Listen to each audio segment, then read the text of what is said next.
پاکستان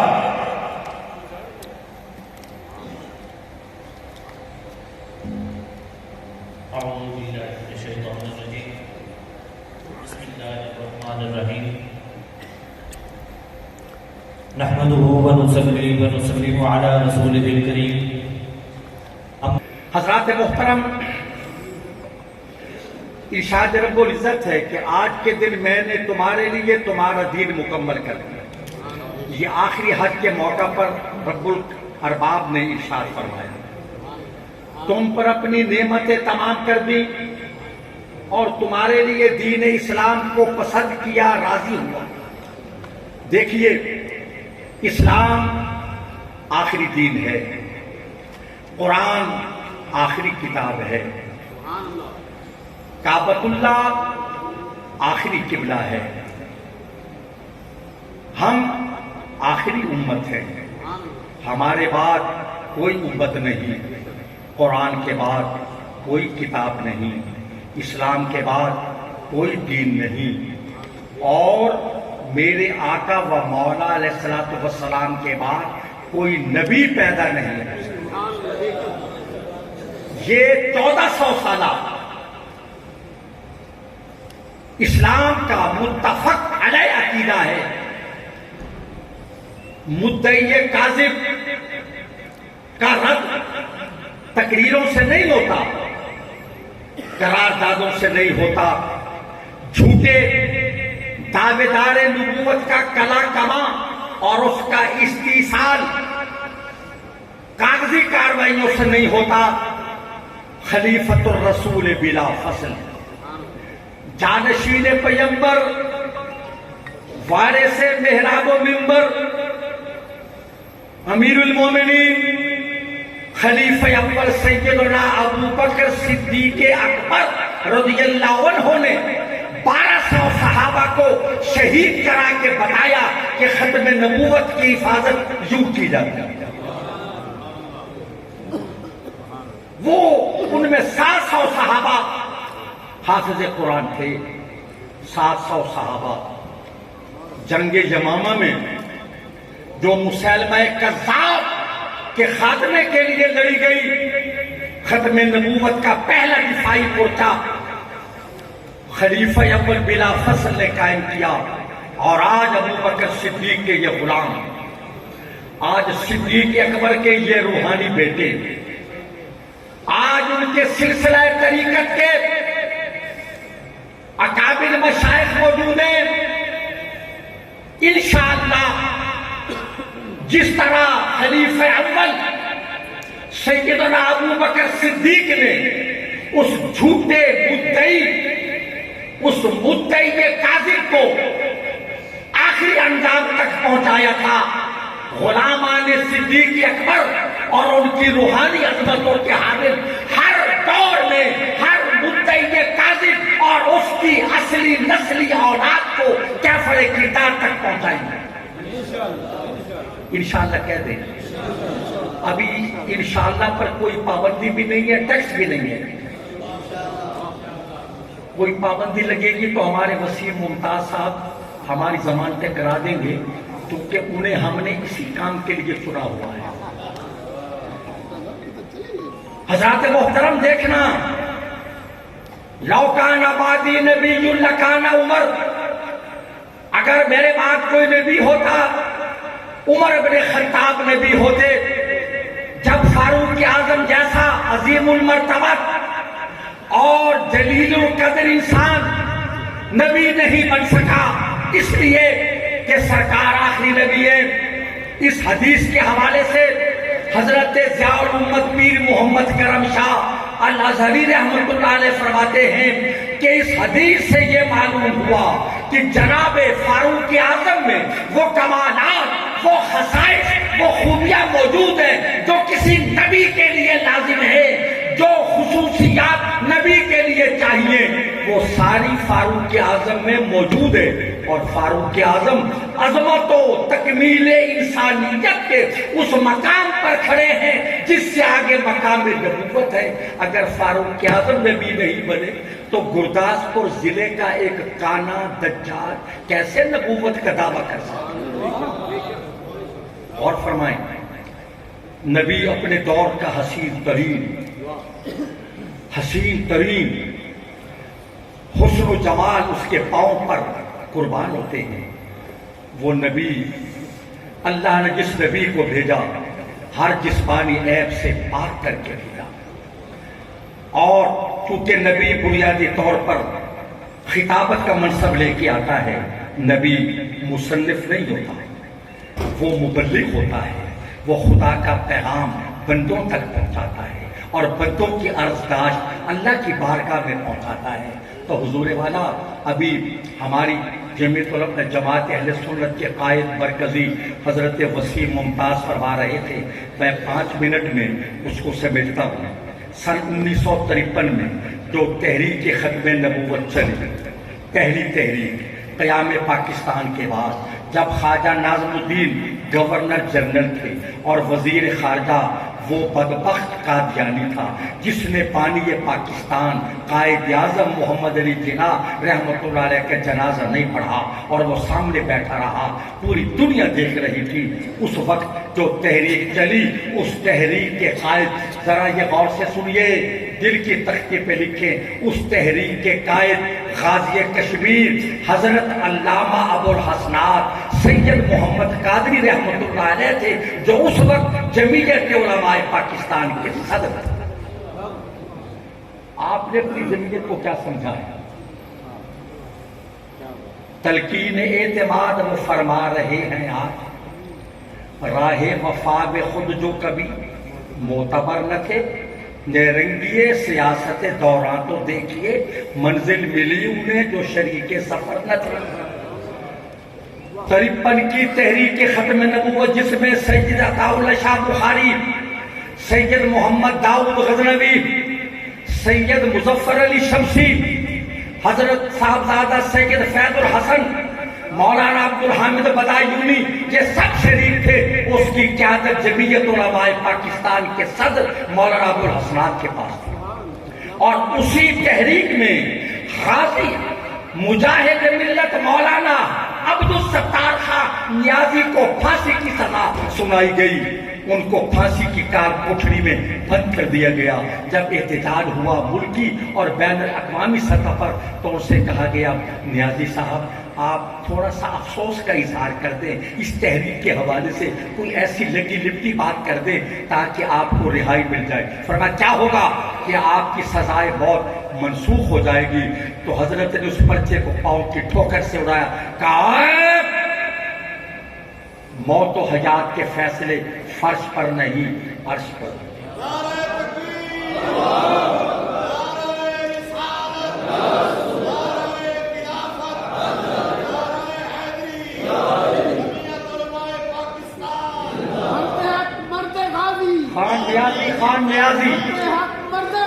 خان نیازی اور ہم نے ان کے ساتھ کیا سلوک کیا، مجاہد ملت سے ہم نے کیا سلوک کیا، وہ لوگ ہم نے ایک ہی شوخی میں کھو دیے، ڈھونڈا تھا آسمان جنہیں خاک چھان کر۔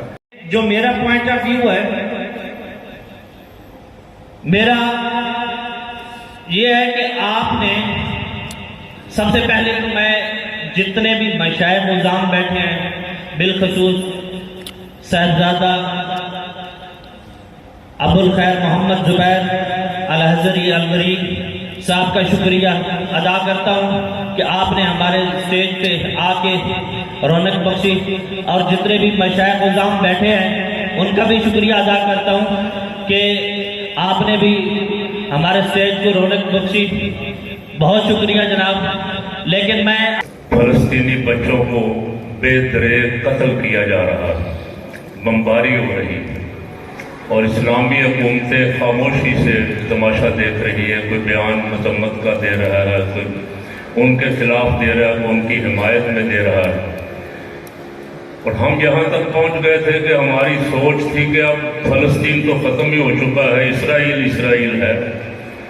ان حماس کے مجاہدوں نے ہمیں درس یہ دیا ہے، بندے بے شک تھوڑے ہوں لیکن جذبے والے ہوں، سپر پاور سے لڑ رہے ہیں۔ اسرائیل اسلحے کے لحاظ سے سپر پاور، امریکہ اس کے ساتھ، برطانیہ اس کے ساتھ، فرانس اس کے ساتھ، جرمنی اس کے ساتھ، انڈیا اس کے ساتھ، یورپی یونین اس کے ساتھ، لیکن آج 12واں دن ہے، وہ مجاہد تنہا بے سر و سامان لڑ کے بدر و احد کے غازیوں شہیدوں کی یاد تازہ کر رہے ہیں۔ کہیں الجہاد الجہاد، پورے زور سے آپ کی آواز جائے مجاہدوں تک، الجہاد الجہاد۔ ان چند نہتے مجاہدوں نے درس دیا کہ مسلمان آج بھی اگر جذبہ بدر پیدا کر لیں، فضائے بدر پیدا کر لیں، تو آج بھی بڑی سے بڑی سپر پاور کو گھٹنے ٹیکنے پہ مجبور کر سکتے ہیں۔ کہہ دیں اونچی انشاءاللہ۔ یہ جنگ پھیل رہی ہے، آپ اگر نہ بھی نہ چاہیں لڑنا کہ ہم خانقاہ میں رہیں گے، ہم مسجد میں رہیں گے، تو یہ جنگ خود بخود آپ کے گھر تک آ رہی ہے۔ یہ جنگ میزائلوں کی جنگ ہے، ایٹمی گھر بیٹھے ہی ہمارے بغیر چاہے ہوئے ہمارے گھر بھی میزائل تشریف لے آئیں گے۔ عالمی جنگ چھڑنے جا رہی، تقریباً 3-4 ملک تو اس میں ملوث ہو گئے، بڑی طاقتیں اسرائیل کے ساتھ کھڑی ہو گئی، اور ادھر ایران، عراق، لبنان، شام، فلسطین کے ساتھ کھڑے ہو گئے۔ اور یہ بھی فقیر کی پیشن گوئی ہے، میرے رب کو منظور ہوا تو انشاءاللہ اسلام کے مجاہدین غالب آئیں گے۔ اونچی کہہ دیں، اور اونچی کہہ دیں انشاءاللہ۔ مجاہدین غالب آئیں گے اس لیے کہ وہ کسی طاقت کے سہارے پہ نہیں لڑ رہے، وہ اللہ اور اس کے رسول کے سہارے پہ لڑ رہے ہیں۔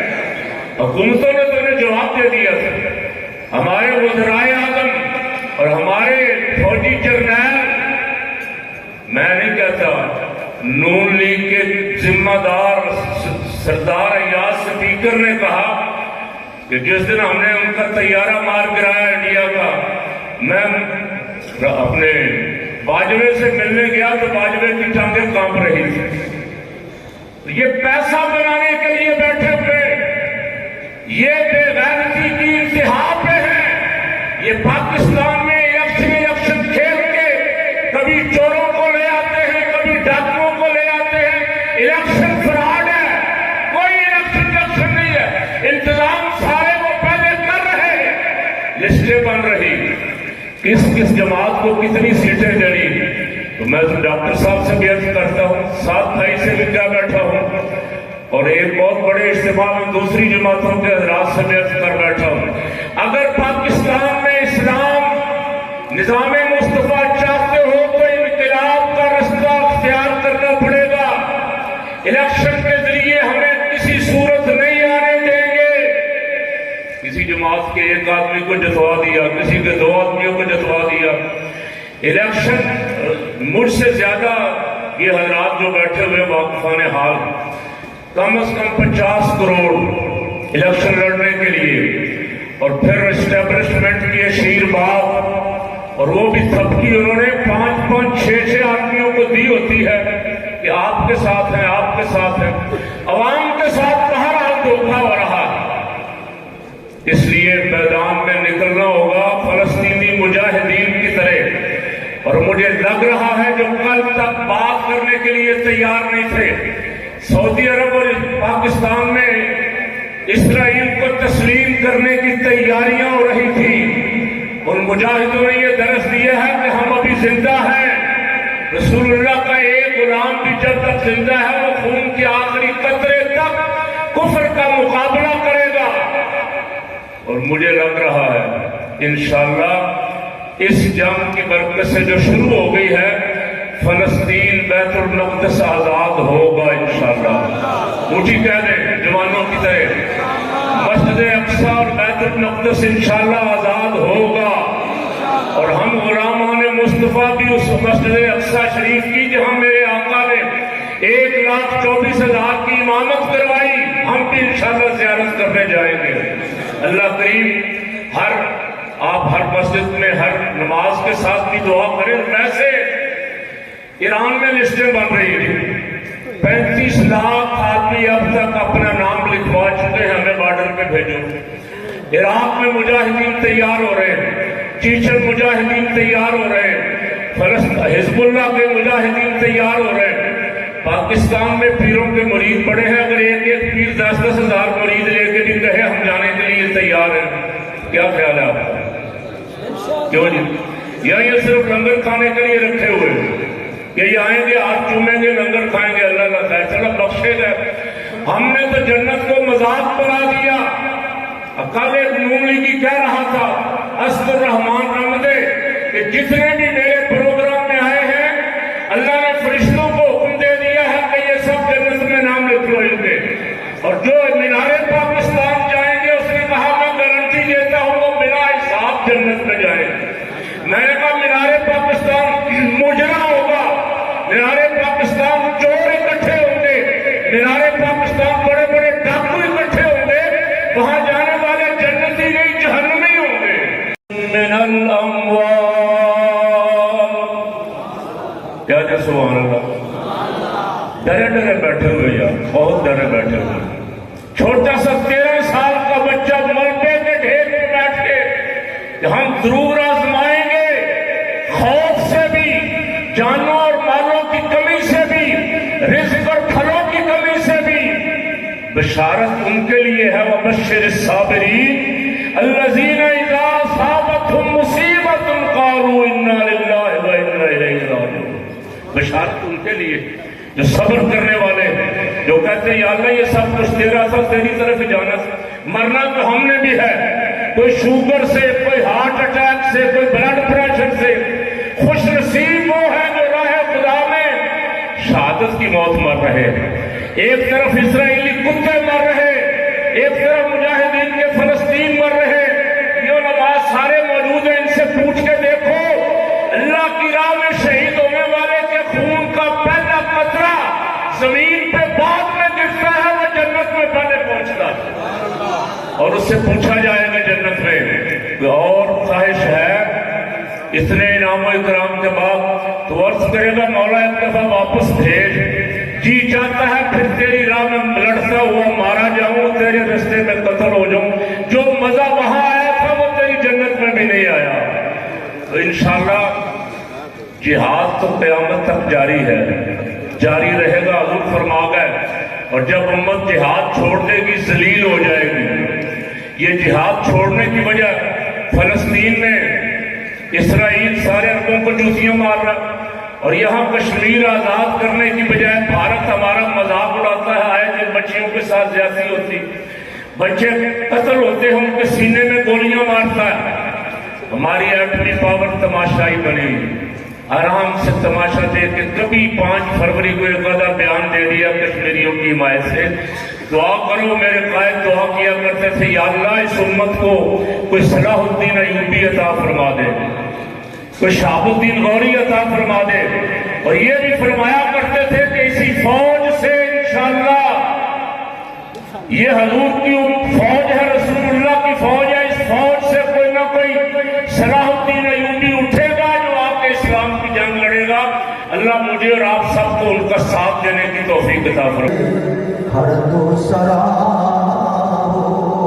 اپنے اچھوں کا تصدق، ہم بروں کو بھی نبھاؤ یا نبی سلام علیکہ، یا رسول سلام علیکہ، یا حبیب سلام علیکہ، صلوات اللہ علیکہ۔ دس بستہ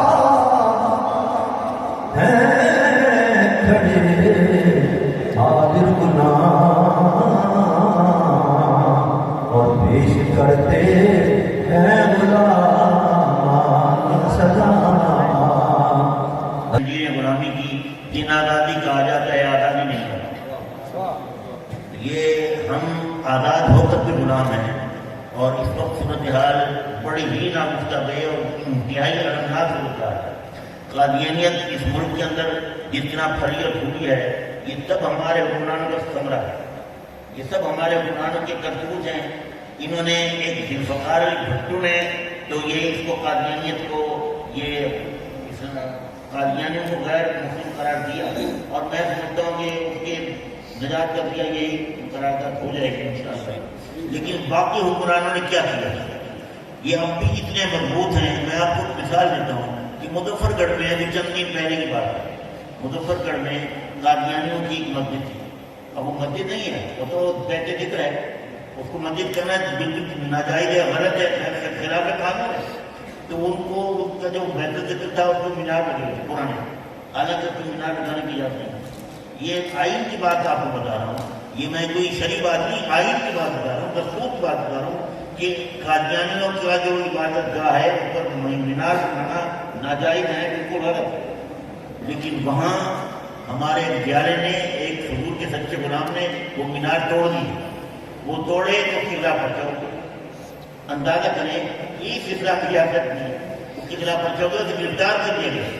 جب پتہ چلا تو جماعت اہل سنت اور دیگر تنظیموں کے لوگ وہاں گئے اور ڈی سی او سے ملے، تو اس کے بعد وہ کچھ غلط نہیں میں کرتا ہوں، میں بندوبست کرتا ہوں، اس کا پروگرام یہ تھا کہ وہ اس کو رہا کر کے پرچہ ختم کر دے گا۔ اس ڈی سی او کا، اس ڈی سی کا تبادلہ چند منٹوں میں ہوگا۔ یہ میں آپ چند دنوں پہلے کی بات بتا رہا ہوں، کتنے طاقتور ہیں اور کتنے ان کے پیچھے جمتے ان کے ہاتھ ہیں کہ فوراً اس ڈی سی کا تبادلہ ہوگا، وہ آگے کچھ کر نہیں سکتا۔ یہ میرے دوستوں میں کیا بتاؤں، دکھ کے اظہار کے سوا کیا کر سکتے ہیں۔ فلسطین میں جو کچھ ہسپتال پر یہ ظالم اور یہ بربریت کا یہ شاہکار جو اسرائیل ہے، اس نے جو کچھ کیا ہسپتال پر، دنیا کی تاریخ میں کہیں ہسپتال میں تو اتنا بمباری نہیں۔ میرے دوست 1000 سے زیادہ وہاں شہید ہو، اور آپ تصویریں دیکھیں، میں میرے کو تو نہیں، لیکن لوگ مجھے بتاتے ہیں کہ اتنی دردناک تصویریں ہیں، اتنی دردناک تصویریں، بچے ہیں، معصوم ہیں، جوان ہیں، بوڑھے ہیں، مرد ہیں، کسی کے ہاتھ نہیں ہے، کسی کے پاؤں نہیں ہے، سب تصویریں اور شہداء کی لاشیں اموار ہوئی ہیں۔ یہ ہمارے حکمران کچھ نہیں کریں گے، انہوں نے کچھ نہیں کرنا ہے تو ہم نہیں کرنا۔ اور یہ میں ہمیں صاحب کی خدمت میں کروں گا، کیونکہ ہمارے قائد ملت اسلامیہ حضرت علامہ شاہ نعمانی علیہ الرحمہ یہ جانشین ہیں، ان کے اوپر بڑی ذمہ داری ہے اور ہم سب کو ان کے ساتھ دینا چاہیے، ان کا ساتھ دینا چاہیے۔ یہ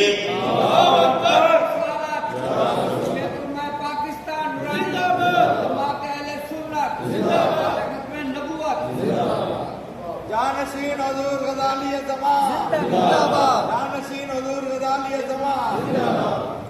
کچھ نہیں ہوگا اندھیروں کو برا کہنے سے، کچھ نہیں ہوگا۔ یہ جو ہم قادیانوں کو اور یہ یہودیوں کو برا بلا کہہ کے گالیاں دیتے ہیں، کچھ نہیں ہوگا اندھیروں کو برا کہنے سے۔ اپنے حصے کا کوئی دیا جلانا ہو، اپنے حصے کا کوئی دیا جلانا ہو۔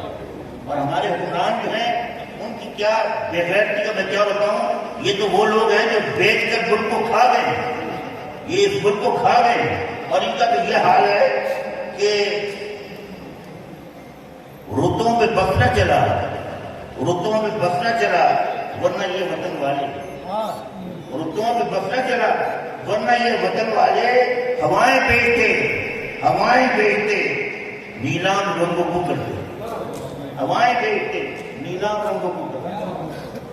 میرے دوستو، یہ اب میں صاحب کے بندے کے تھنک ٹینک بنائیں، کھٹا کریں لوگوں کو، اور ایک ایسا لائے عمل طے کریں کہ ادھر صہیونیت کا مقابلے بھی ہم نے کرنا ہے، یہ میڈیا والے نہیں کریں گے۔ میرے دوستوں، مقابلہ ہے ان کا اہل سنت سے غلام کریں گے، حضور کے غلام کریں گے۔ تو ہم یہ پروگرام بنائے وہاں کے لیے، اور یہ قادیانیت جو ہمارے سر کو مسلط ہے، یعنی ان کو کافر اور مرتد قرار دے دیا گیا، اور پھر بھی ان کی اتنی طاقت ہے، اتنی سپورٹ ہے، آرمی کی طرف سے بھی، اسٹیبلشمنٹ کی طرف سے بھی، ہر طرف سے۔ اس کو ہم ہمیں سوچ سمجھ کے قدم اٹھانا پڑے گا. اور ویسے تقریروں سے باتوں سے گروہ کے جلسے سے کام نہیں، یہ ہم سب کو مل کے بیٹھنا پڑے گا. اور صاحبزاد صاحب کیونکہ ہماری جماعت کے سربراہ ہیں جتنا پاکستان کے، تو یہ ان کی ذمہ داری ہے. اور الحمدللہ صاحبزاد صاحب بڑے بات کرائیے اور ان کا کردار، ان کا عمل جو ہے وہ بتاتا ہے کہ یہ انشاءاللہ ہماری سب کی رہنمائی سیاسی طور پر کریں گے. اللہ تعالیٰ اس کو بہت مبارک فرمائے، اس کے بہترین اثرات مرتب فرمائے اور اس کے بہترین ثمرات ہمیں عطا فرمائے. اللہ تعالیٰ سب حاضرین کو اپنی زمان رکھے. اللہ تعالیٰ امت مسلمہ کو بیداری عطا فرمائے، امت مسلمہ کو بیداری عطا فرمائے. صہیونیت، یہودیت اور قادیانیت کے خلاف ہمیں علم جہاد لے کر آگے بڑھنے کی توفیق عطا فرمائے. اللہ تعالیٰ سب کو اتحاد اور اتفاق کی دولت عطا فرمائے. جتنے ممالک رہے ہیں اور جتنے مجاہدین تڑپ رہے ہیں صہیونیت کے خاتمے کے لیے، اللہ تعالیٰ ان کے لیے آسانی بتاؤں، ان کے لیے راہ کشادہ بتاؤں. اللہ تعالیٰ اسرائیل کو تباہ و برباد کرتے ہیں، نشان عبرت بناتے ہیں. اللہ تعالیٰ پیوند خاک کرتے ہیں اور ان مجاہدین کا خون رائے گا. فلسطین کو اللہ تعالیٰ ایک بہت عظیم ریاست بنا دے، بہت عظیم ریاست بنا دے. اور اللہ تعالیٰ فلسطینی کی غیر قدرت سے یہ ظلم و ستم کی جو انتہا ہے، یہ ظلم کی جو رات ہے، اللہ کو ختم کرتے ہیں اور آزادی اور امن و عشقیت سورج نظر. اللہ تعالیٰ سب پر قدر ہو، سب کو دین دنیا کی نعمتیں عطا فرمائے. جتنی اہل سنت کی جماعتیں سب کو اپنی ایمان رکھیں اور ہم سب کو اخلاص، دیانت، امانت کے ساتھ ملک کی، ملت کی، جماعت کی خدمت کی توفیق عطا فرمائے. اللہ تعالیٰ اپنی اور اپنے حبیب کی سچی محبت عطا فرمائے. یا اللہ ہماری زندگی اسلام کرو، یا اللہ ہمارا ساتھ نہیں دو، یا اللہ ہمارا ساتھ نہیں دو. اے رب کریم، اے رب کریم، میں تجھے تیرا عاجز کیا ذلیل اور حقیر بنتا ہوں. تجھے اپنے شان کریمی کا واسطہ، تجھے اپنی شان رحمی کا واسطہ اور یہ میرے دائیں بائیں وزارت کے سامنے ان کے جذبوں کا واسطہ، ان کے ایمانی جذبوں کا واسطہ مسلک رسول کو فروغ عطا، ترقی اور استحکام عطا اور اس قادیانیت کا بیڑا غرق کر اور صہیونیت کا بیڑا غرق کر. اللہ تعالیٰ اسلام کو سربلندی عطا، کلمہ توحید کو سربلندی عطا اور کلمہ کفر کو ذلیل کر دے، باطل کی طاغوتی طاقتوں کو نیست نابود کر دے. اللہ تعالیٰ سب پر اپنا کرم کرا دے، سب پر اپنا کرم کرا دے. یا اللہ ہماری زندگی اسلام کرو، یا اللہ ہمارا ساتھ نہیں مانو. آمین آمین آمین. وصلی اللہ تعالیٰ علی خیر خلقہ ونور عرشہ سیدنا مولانا محمد وآلہ وصحبہ اجمعین.